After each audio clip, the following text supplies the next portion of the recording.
This short presentation is about the Bronte sisters, Emily, Charlotte and Anne, who were born in West Yorkshire. Charlotte was the oldest, while Anne was the youngest. Each of these sisters were well known in the 19th century for their work, that is, in the Victorian era. All three sisters were famous romantics, that is, their works each revolved around natural, emotional, and realist themes. After the death of their mother in 1821, and that of two siblings who died in childhood, they grew up in relative seclusion as preachers' daughters. They were mostly brought up by their Aunt Elizabeth.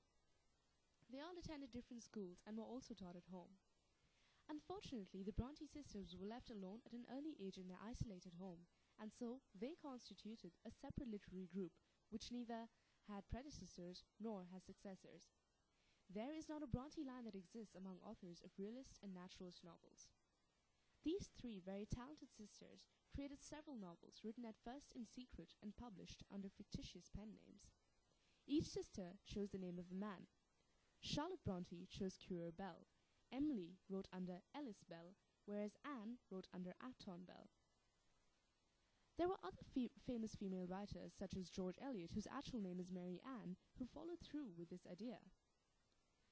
The reason that all these female writers used pen names is because in the Victorian era they were seen as less competent than male writers. Women in the Victorian era, in fact, were not seen as capable of anything much really, apart from being housewives and mistresses. If they wanted their work to be published and sold, then they had to protect their identities. The novels of the Bronte sisters, however, center on the difficulties faced by women due to their social expectations in Victorian England.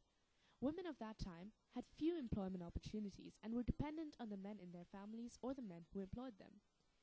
The Bronte sisters turned to writing as a sort of income.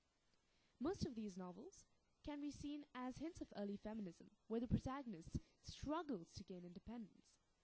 The characters who are unable to stand up for themselves or to gain some sort of strength suffer and are depicted as pitiful. For instance, Jane Eyre by Charlotte Bronte is an orphan struggle to gain economic stability and respect in a time where personal freedom and self-reliance was extremely difficult for women. All three sisters suffered great tragedy in their lives, yet their overwhelming and controversial determination to be authors saw them rise to fame in their own lifetimes in the male-dominated publishing world, something that is a great accomplishment. Their behavior in writing, however, was deemed by some to be highly improper and not befitting ladies. Thank you for listening.